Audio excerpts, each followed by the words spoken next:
अब उसके बाद में केतु जब 12वें भाव में ट्रांजिट करता है तो ये वो पोजीशन है जिसको हमेशा ही ये माना गया है कि भाई ये बुद्धिमान, धनवान, सम्मान पाने वाले लोग हैं जन्म कुंडली में अगर हो। हालांकि गोचर में जब यहाँ आता है केतु तो व्यक्ति की नींद को जरूर डिस्टर्ब कर, व्यक्ति की लाइफ में कोई ऐसी बीमारी बना देगा जो, क्योंकि ये हिडन भाव है ना, हिडन बीमारी बना देगा, कोई हिडन समस्या बना देगा, व्यक्ति को विदेश यात्रा जरूर करवा देता है, अच्छे कार्यों पे व्यक्ति का धन खर्च होता है, चैरिटी पे व्यक्ति धन खर्च कर। हालांकि संतान की तरफ से संतान के लिए ये ट्रांजिट केतु वाला बहुत अच्छा नहीं है। क्यों? क्योंकि ये पंचम भाव से अष्टम। व्यक्ति जितना धार्मिक होता चला जाएगा उतना नुकसान पाता चला जाएगा, व्यक्ति जितना अपनी लाइफ को लग्जरी के साथ एंजॉय करेगा उतना ये केतु अच्छे रिजल्ट देगा। केतु 12वें भाव में जब भी हो व्यक्ति को हमेशा दान दक्षिणा चैरिटी करनी चाहिए, लेकिन ये नहीं है कि पूरे दिन बैठ के और फिर घंटियां बजा रहा है, स्पिरिचुअलिटी कर रहा है, वो ठीक नहीं है इस केतु के। कमाल है ना गुरु जी, 12वां घर केतु का है और स्पिरिचुअलिटी का भी है और केतु प्रतीक भी उसी का है और उसके गोचर में यही नहीं करना। नहीं देखिए, अब यहाँ पे थोड़ा सा है ना, एक 12वां घर और केतु, देखिए एक होती है स्पिरिचुअलिटी और एक होता है हाईएस्ट लेवल ऑफ लग्जरी को एंजॉय करना। अगर आपको बुद्ध बनना है तो पहले आपको हाईएस्ट लेवल ऑफ लग्जरी को छूना ही पड़ेगा। वो लॉजिक है, इंटरेस्टिंग है। और इसीलिए केतु 10th हाउस में बहुत ज्यादा पावरफुल होता है और इसीलिए वो कर्म क्षेत्र में स्टेबिलिटी नहीं आने देता कभी, क्योंकि वो आदमी अब छोटा काम कर नहीं सकता, बड़ा काम उसे मिल नहीं पा रहा, तो बस उसकी लाइफ में एक अनस्टेबिलिटी बन जाती है। और इसीलिए केतु 10th हाउस वालों के लिए मैं तो हमेशा पहले भी बहुत क्लासों में कहा कि इनको अपना काम करना चाहिए, कि नौकरी करेंगे तो जीवन में कभी भी आगे नहीं बढ़ सकते, संतुष्ट नहीं हो सकते। कुंभ लगन वालों के लिए तो और ज्यादा पावरफुल हो जाता है 12th हाउस। हाँ बिल्कुल, केतु 12th हाउस जिसका भी हो, इस व्यक्ति ने अगर जीवन में लग्जरी से, इस व्यक्ति ने अगर जीवन में ठेलों से सामान खरीदना शुरू कर दिया, इस व्यक्ति ने अगर जीवन में हाट बाजार में जाके सामान खरीदना शुरू कर दिया, इस व्यक्ति ने अगर सस्ती चीजें पहनना शुरू कर दिया, बर्बाद कर देगा केतु इसको, क्योंकि उसको लगेगा कि इसको कुछ चाहिए नहीं, अब इसको हटाओ, बर्बाद करो, चलो इसको भिक्षुक बनाओ, इसको साधु बनाओ। केतु 12th हाउस वाले को हर चीज ब्रांडेड होनी चाहिए, जूते ब्रांडेड, कपड़े ब्रांडेड, लग्जरी गाड़ी हो तो ब्रांडेड, होटल में रहें तो ब्रांडेड, किसी व्यक्ति से मिलें तो हायर लेवल, हायर स्टेटस। छोटी चीज करनी नहीं है इस आदमी, ये जितनी छोटी चीजों की तरफ जाएगा उतना बर्बाद होता चला जाएगा। हालांकि ये जाते हैं, ये खींचते हैं उस तरफ। केतु 12th हाउस वालों में देखा है, ये बहुत बार खींचने लगते हैं उन चीजों की तरफ, है ना, कि अरे ठेले से ले लेंगे तो क्या हो जाएगा, जूते सस्ते वाले पहन लेंगे तो क्या हो जाएगा, है ना, काम वाली के साथ बैठ के चाय पी लेंगे तो क्या हो जाएगा, तुम्हारी बैंड बजा देगा वो। और नहीं यकीन है तो करके देख लो, 6 महीने 1 साल ये मतलब बर्बाद कर देगा। मतलब तन्वी जी के लिए अच्छा टाइम आ रहा है आगे आगे। मेरा अभी 12th में ही गोचर है। हाँ तो अगले साल में जब वो अभी नवंबर के बाद 11वें भाव में हो जाएगा ना आपके, बैठे बैठा चीजें आनी शुरू हो जाएंगी, तो केतु आ जाए तो अच्छा है, वो मस्त। केतु जब भी 12th हाउस में गोचर करे तो केतु को हमेशा, या जिनकी जन्म कुंडली में केतु 12th ही हाउस में है, इनको केतु को अच्छा रखने के लिए हाई ब्रांड, हाई लग्जरी, वो चीजें जो लाइफ में लिमिटेड एडिशन है, कि ये घड़ियां सिर्फ 500 लोगों के लिए बने, ये गाड़ी सिर्फ 100 लोगों के लिए बना, ये इन लोगों के लिए बना है सिस्टम। एक बात।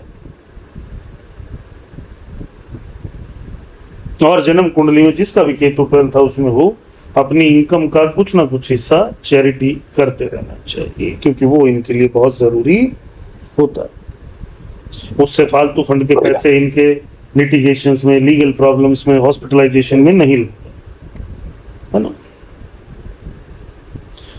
केतु जब भी 12th हाउस से ट्रांजिट करे तो हमेशा याद रखिए, कभी भी सबसे अच्छी पोजीशन है मकान बनाने के लिए, जमीन खरीदने की, जब केतु 12वें भाव में ट्रांजिट करे उससे।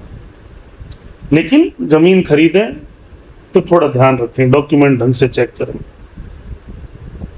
है ना।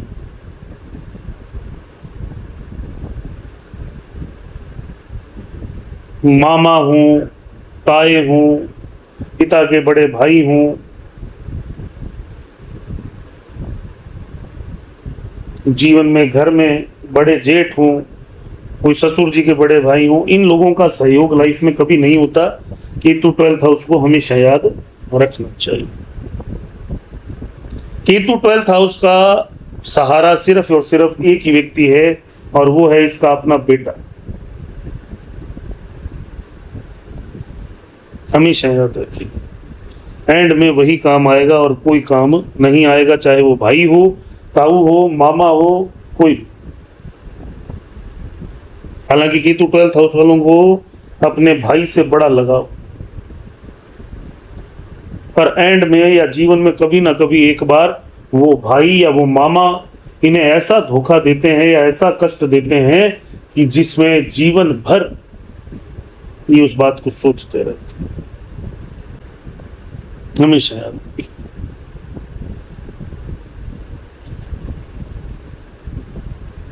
केतु 12th हाउस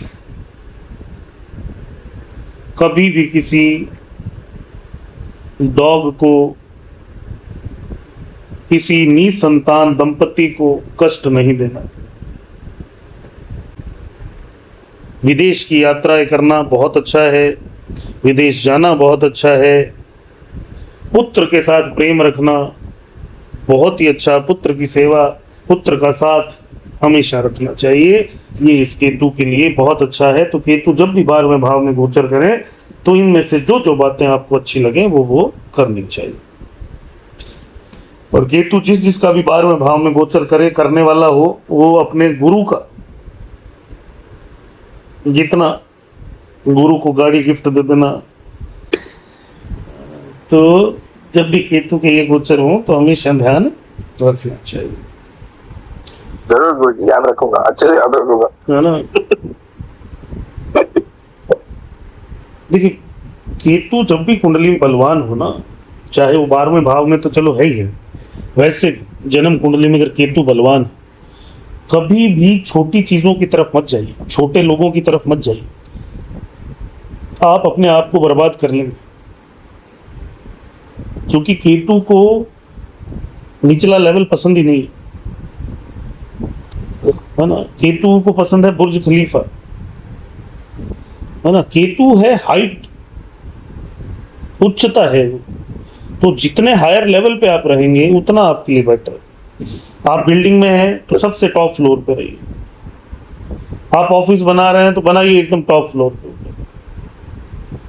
है ना।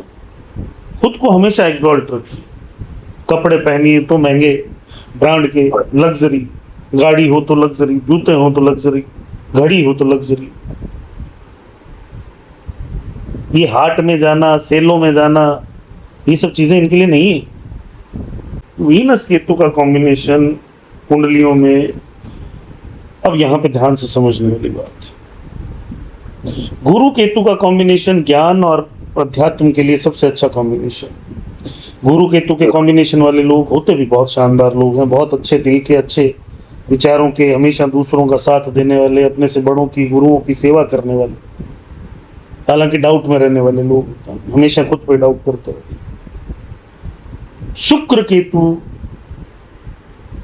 लक्ष्मी गणेश का कॉम्बिनेशन है, हाईएस्ट लेवल ऑफ पैसा,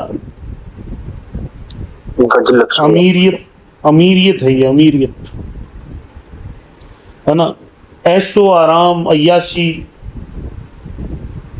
का कॉम्बिनेशन है। लेकिन एक ना एक दिन ये व्यक्ति सब त्याग के तपस्वी बन जाते हैं, साधु बन जाते हैं, साध्वी बन जाते हैं। चलेगा ना गुरुजी, पहले मिले तो। केतु के कॉम्बिनेशन के बिना कभी भी आप सब कुछ त्याग नहीं सकते। क्यों? क्योंकि इतना आपके पास होता ही नहीं है कि आप त्याग, है ना। आप जितने लोगों को देखते हैं कि 100 करोड़ की प्रॉपर्टी त्याग के साधु बन गए, 200 करोड़ की प्रॉपर्टी त्याग के साधु बन गए, ये सब वीनस केतु वाले कॉम्बिनेशन। मैं बॉम्बे जब गया था तो वहां पे मैं एक कपल से मिला था जो मेरे पास कुंडली दिखाने आए थे। उनकी कुंडली में, दोनों की कुंडली में वीनस केतु कॉम्बिनेशन। हालांकि उसका कारण ये था कि उनका जन्म आसपास का ही था शायद, है ना, मतलब एक ही महीने का या इस टाइप का कुछ कॉम्बिनेशन था। बिल्कुल। और दोनों ही जैन परिवार के लोग थे, अच्छे पैसे वाले लोग, है ना। उन मतलब जो लड़का है वो तो रियल एस्टेट के बहुत बड़े काम है उनके बॉम्बे में, है ना। कम से कम 5,000 करोड़ रुपए की पार्टी है ना। और उन दोनों का ये है कि उन्होंने कोई आश्रम ज्वाइन कर लिया है और वो बोलते हैं हमें वहाँ बहुत अच्छा लगता है, हम संतान नहीं पैदा करना चाहते और आगे जीवन में हम सब वहीं पे आश्रम के सामने अपना एक बंगला बना के वहीं रहना चाहते हैं, त्याग करना चाहते हैं, है ना। हालांकि वो करेंगे, कब करेंगे नहीं करेंगे वो तो भविष्य की बातें हैं, लेकिन ऐसे भाव उत्पन्न होना ही अपने आप में ये दिखाता है कि ये कॉम्बिनेशन इन भावों को पैदा करता है। तो शुक्र केतु अगर किसी की भी कुंडली 12वें भाव में है तो आज नहीं कल, कल नहीं परसों बहुत ज्यादा चांसेस हैं कि व्यक्ति, क्योंकि धन से इसे मोह होता नहीं, है ना, और धन इसके पास आता भी रहता है ना?